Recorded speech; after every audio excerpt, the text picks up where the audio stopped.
Alright, isang maganda at mapagpalang araw sa ating lahat. Guys, andito kami ngayon sa Marina Bay Sand. Pero ngayon ay kakain kami dito sa Blacktop. First time namin kakain dito sa Blacktop kasi lagi lang namin to nakikita at nadadaanan. Kasi naman laging puno, no? Laging ang haba ng pila. And ngayon, wala kami nakitang pila kaya itatry namin tong kainan. Sabi nila kasi napakasarap daw ng mga pagkain dito. Kaya ito nakapasok na kami at binibigyan na kami ng upuan. Ito na lang. Ano yung nabili natin? Ito may jalapeno. Ano nga? All American burger na lang. Gusto mo? Ha? Texan burger o si ano? Ay, hindi pwede sa akin cheese. Hindi naman. Ito all American na lang tayo. Guys, isa tayong isang all American burger, isang guac chips, saka isang strawberry. Strawberry na lang. Share na lang tayo. Chocolate. Strawberry na lang. Okay. Alright. Okay, order lang. Dami tayo. Bilan. Bilan.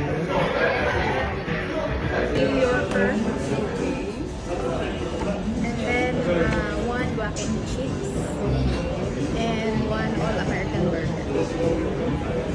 For the New Yorker, Uy, laki. Uy. Ano yun? Masarap. wala akong masip. Masarap.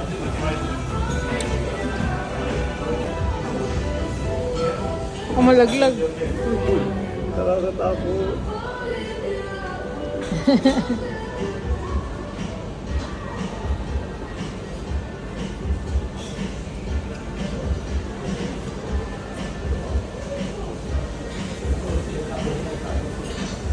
Ating kakainin to.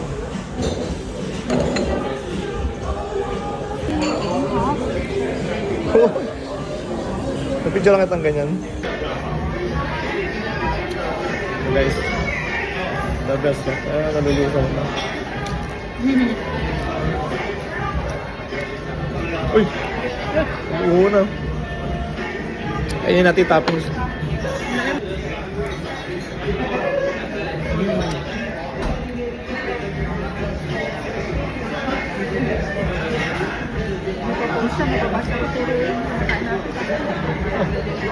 Okay lang yan. May sibuyas din balat ng guwako.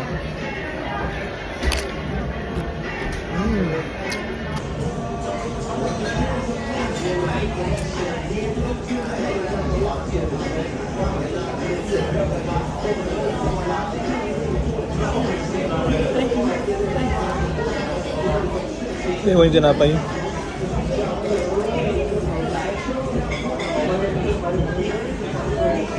Let's go. Guacamole.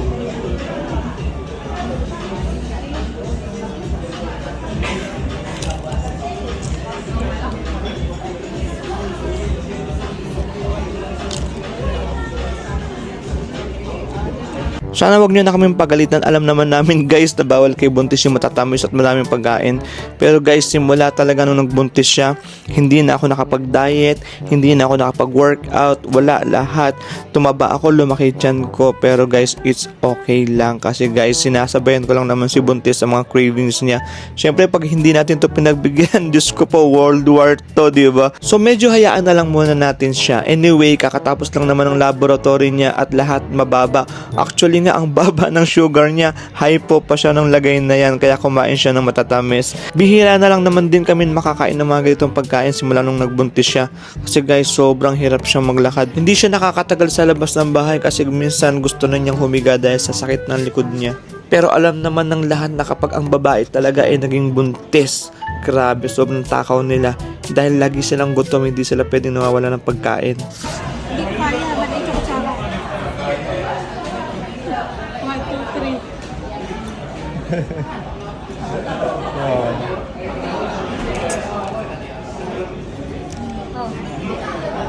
Pag may isang chips pa dyan, di pa kainin. Ano na kasi, nakadami na ako niya. Puro chips na yung, 1 chips na yung anak mo.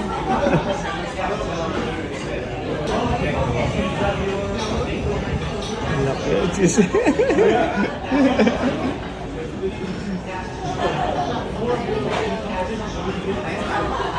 Sarap. Hindi ko pa natikman eh. Kasi may strawberry pa siya yun, no? cheesecake.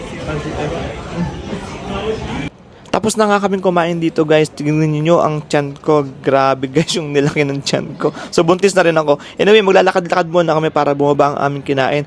Maraming salamat sa inyong panonood. Hanggang sa muli. Bye-bye.